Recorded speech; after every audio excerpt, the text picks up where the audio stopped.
Hey everybody, J-Hat Drummer 1976, and today is Wednesday, and today I thought I would, instead of doing one DVD, I thought I'd give you like maybe 4, maybe 5, and give you a little reviews on what I think about these DVDs and such. So I have some DVDs right here. And so let's get to them. So the first one is The Color of Money. And The Color of Money is actually The Color of Money is actually the first time I saw it, I was actually at my cousin's house, and his girlfriend had a VCR tape and had all these movies on there. And one day I actually was just, it had Friday, and then The Color of Money was after that. And so one day I was actually I just let it run through. I was like, because I didn't know what was on the next one, and all of a sudden, the beginning of it said Tom Cruise, and I'm like, oh, Tom Cruise, Paul Newman, and of course it was The Color of Money. And what a great movie this is. It's a pool hustling movie. Paul Newman, as everybody knows, was in The Hustler, and this movie was kind of like it was like 25 years later, and he was basically in this movie. He's actually a liquor salesman, like he was in the first one, and was considered retired from the game of pool. And and then all of a sudden he sees this cat named Vincent, and Vincent just, he's playing pool, and Fast Eddie's trying to do his business, and all of a sudden he sees this kid shooting pool, and he's just like, wow, this kid breaks really well. And next thing you know, he's taking him under his wing and teaches him how to hustle and how to do well. And of course, in the 60s, it was about going to the pool halls and just hustling people. And in the 80s, it was about, it was a sport, and it was actually tournaments and stuff. So definitely a must-have. If you are if you like the game of pool, definitely that one. All right, the next one here is actually one of my all-time favorite TV shows. Growing up in the 90s, this one right here, right there, Mystery Science Theater 3000, and I believe this is Collection Volume 2. So, and in this, I don't know if you'd be able to see all of it, but there are, oh, one fell out, that's alright, 4 discs, and this is one of my all-time favorite TV shows. I'll read you what's on here. Angel's Revenge, The Cave Dwellers, Pod People, and then the Shorts Volume 1. Definite must-have if you are a MST3K fan.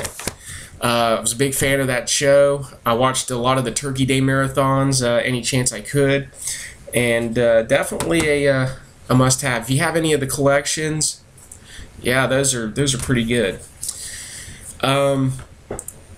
Here's another one. This is a movie actually.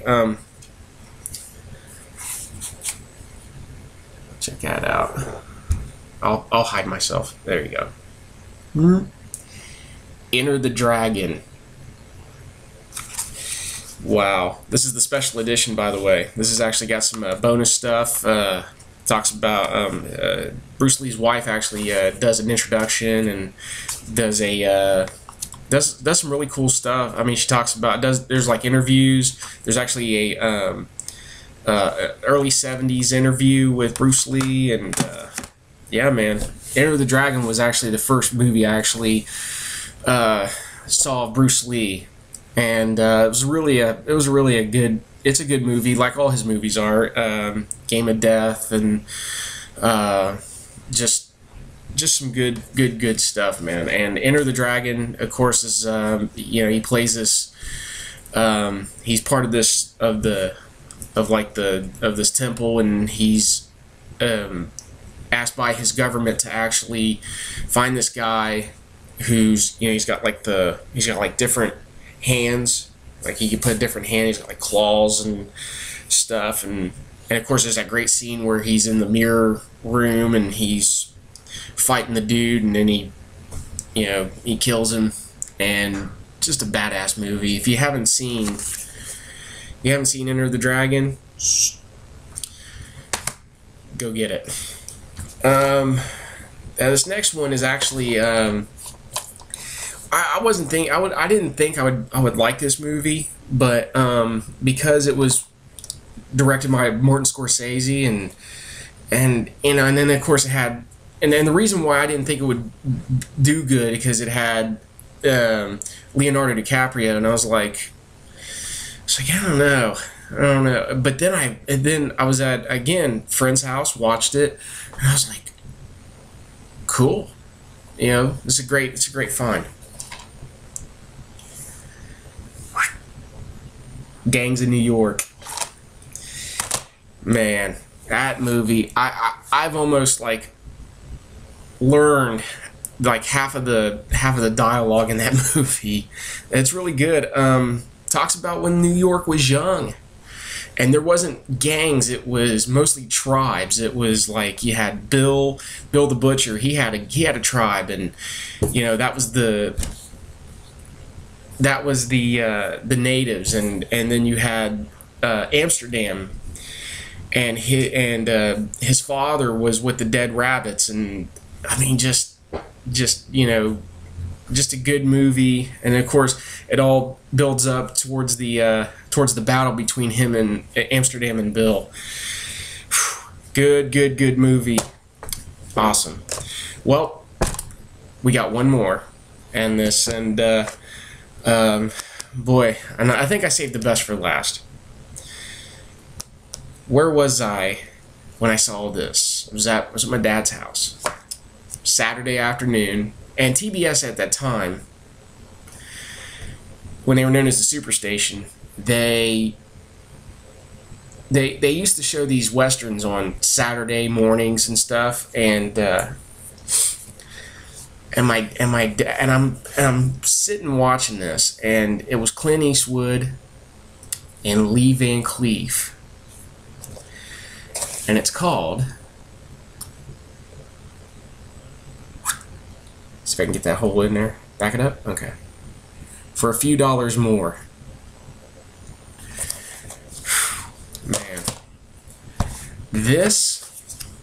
That right there, that got me hooked on westerns. Because Clint Eastwood was, you could say that Clint Eastwood was a maverick when it came to, the way westerns are made, because in the 50s, there were certain rules that you couldn't use in a western. There were no blood. I think one of the rules was like you couldn't shoot your gun. You could like point it, you just couldn't shoot it. And I'm sitting there, and because I grew up around other family members that were into John Wayne and guys like that, and as like a 13, 14-year-old kid, and they got the guns pointed, and I'm like, aren't they going to shoot the dude or whatever? And Clint Eastwood kind of brought the realism of the Western film. A maverick, of course, and the movie is just badass. Lee Van Cleef plays this older, bounty hunter, and he's kind of like, wanting to get out of the racket, but he's got one more man to kill. And I don't want to spoil it, but Clint Eastwood character, which is the man with no name, well, he's kind of after the same person. And this is where it gets good. This is where it gets really good. And the scenes are just awesome. The scene, I will give you one scene. There's a scene where Lee Van Cleef is looking for this other guy, like it's at the beginning of the movie, and he's, and he finds him, and the guy like runs out of the saloon or whatever, like there was a brothel upstairs or whatever, and he runs out the window, and Lee is just like, he just walks like out the door, and the guy's just like run, and then like he sees who it is, and the bad guy sees who it is, and he's like, and he starts firing, and he's missing like real badly, and Lee is just like takes off, he's got like this rack of guns under this like sheet, and he like grabs this one gun. It's a shotgun, but it's like in two pieces, like a pole cue, and he just, and the guy is still shooting, and he's still missing, and he just goes boom, then he does it again, boom, does it again, and kills the guy, and he gets the reward for it. Man, I was 13, I think, when I saw that, and I was like, that's a good movie, And I love all the Clint Eastwood films, all of them. I love all the Dirty Harrys, the westerns. But yeah, this was the only one I could find. I usually go to like bargain bins and stuff, and it's like they got this rack, and you're just going. And this was the only one I could find. I'm like, hey, you got any more Clint Eastwood? And they're like, no, this was the only one we had. And I was like, wow. So, yeah, I'm definitely going to try and get my Clint Eastwood, going to try to stock up on some Clint Eastwood. But anyway, just thought I'd give you those five DVDs in my collection. I got more. It's just that, I'm already over 12 minutes. So, I'm going to go ahead and get out of here. And, tomorrow, Thursday, I really don't know what I'm going to do for Thursday, but I do know either Thursday night I'm going to put up one thing I'm going to do. One thing I do is on Thursdays, I go to there's this open mic that I do. Of course, I play drums, hence the name J-Hat Drummer 1976. And I've actually talked to some friends, and I said, I got this page up, and I would love to, like, film myself playing, or, somehow, some way we can get this going. And they said, well, that's cool, but is there a way you could put, like some of the talent that comes to the open mic? And I'm like, yeah, let's do it. So, with that said, I'm going to do that tomorrow. Tomorrow, sometime in the afternoon, I'm going to do one, because I'm going to do another one, because that's I think I'm going to do don't know yet. I'll just keep it a surprise. How's that? You guys have a good day. I will talk to you later. See ya.